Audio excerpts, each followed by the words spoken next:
नमस्कार। कल सारंगी टंट्या मामा मूर्ति से पैदल मार्च शुरू किया और अभी बीत गई रात तहसील कार्यालय में बिताए और आज पेटलाद से वापस पैदल मार्च शुरू किया। हमारे साथ है धर्मेंद्र डामोर सर जी।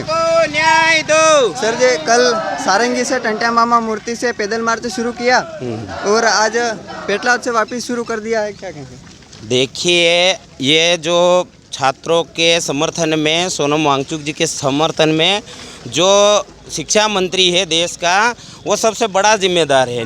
नीट के पेपर ही लीक नहीं हो रहे, जितनी भी एग्ज़ाम हो रही है जो यहाँ देश में, उन सभी के पेपर कहीं ना कहीं, अभी पटवारी की एग्ज़ाम हुई तो पटवारी के पेपर भी कहीं ना कहीं लीक हुए।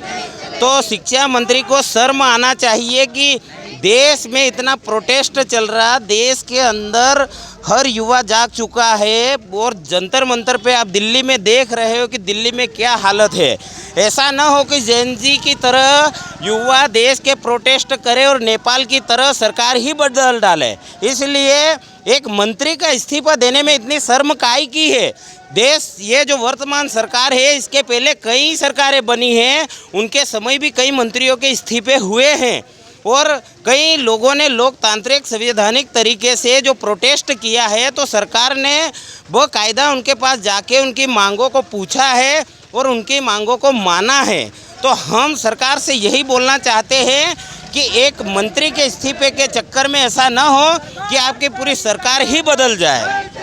हम अभी यहाँ से पेटलाद में रात्रि विश्राम था और आप देख रहे हैं और जो शिक्षा से संबंधित और छात्रों से संबंधित बहुत सारी जो मांगे हैं वो कलेक्टर महोदय के सामने रखेंगे। और सोनम वांगचुक जी का जो अभी 26वां अनशन दिन है, ये बहुत बड़ी बात है। एक साइंटिस्ट जिन्होंने स्तूप बना के लद्दाख के पब्लिक को, जहाँ पानी की कमी थी, स्तूप बनाकर और वहाँ पे पानी की समस्या को दूर किया। जो देश के सैनिक हैं उनके लिए उन्होंने बहुत सारी सुविधाएं की। जो छात्र पढ़ लिख कर और जो फेल हो जाते थे या अपने आप से हार जाते थे, उनकी हिम्मत सोनम वांगचुक जी बने। आज 26वां दिन है लेकिन सरकार की आंखें अभी तक नहीं खुली। दिल्ली जंतर मंतर ही नहीं, देश के हर कोने कोने से प्रोटेस्ट हो रहा। देश के बाहर अन्य देशों में भी प्रोटेस्ट हो रहा है। ये बहुत बड़ी बात है। इस देश में पहला ऐसा आंदोलन होगा, ऐसा पहला प्रोटेस्ट होगा जो कि ये छात्रों के समर्थन में और छात्र हित के लिए इतना बड़ा आंदोलन हो रहा। नीट यूजी 2026 के मामले में सरकार की सबसे बड़ी ये विफलता का कारण है, इस पर क्या कहेंगे? देखिए, ये सरकार शिक्षा के ऊपर, छात्रों के हित में और इस देश की जनता के बारे में कुछ बोलना नहीं चाहती। रोजगार की बात नहीं करना चाहती है। ये जो पलायन हो रहा है इसकी बात नहीं करना चाहती है।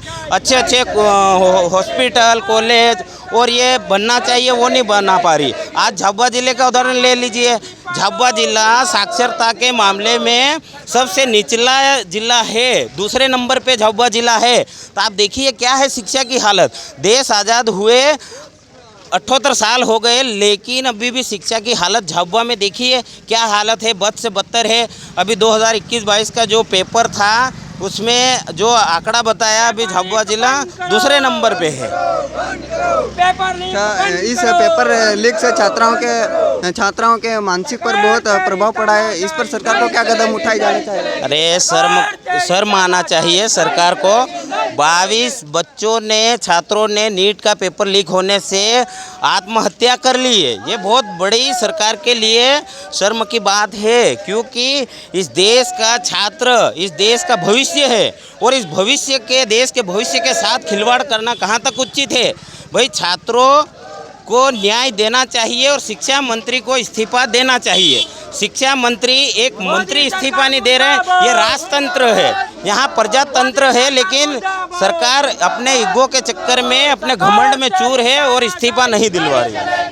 विपक्ष सरकार राजनीतिक कह रही है, इस पर आप क्या कहेंगे? देखिए, कोई राजनीतिक नहीं है। देश का युवा प्रोटेस्ट करता है तो यहाँ कोई शिक्षा सबके लिए समान है। कोई विशेष वर्ग या कोई पार्टी विशेष या कोई पक्ष विपक्ष की बात नहीं है, यहाँ समस्त यहाँ छात्रों की बात है। आप देख रहे होंगे दिल्ली जंतर मंतर पे कई आरएसएस और बीजेपी के जो बड़े बड़े लोग हैं जो सरकार में बैठे हैं, उनके भी बच्चे वहाँ जाकर प्रोटेस्ट कर रहे हैं। बहुत बड़ी बात है। वो अपने आप बीती बता रहे हैं कि हमारे जो माता पिता या पिता जो है वो कैसे सरकार के साथ में रह के और कैसा अन्याय शोषण करते हैं।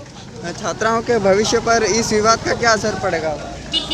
देखिए, मैं इतना ही कहना चाहूँगा कि सरकार को समय रहते आँख खोलना चाहिए, नहीं तो नेपाल की तरह जेएनजी प्रोटेस्ट किया था और सरकार बदल गई थी, उसी प्रकार से ऐसा न हो कि इस देश में भी सरकार पलट जाए। एक मंत्री के इस्तीफे को लेकर इतनी देरी क्यों है, ये हम सवाल करना चाहते हैं। शिक्षा मंत्री इस्तीफा दो।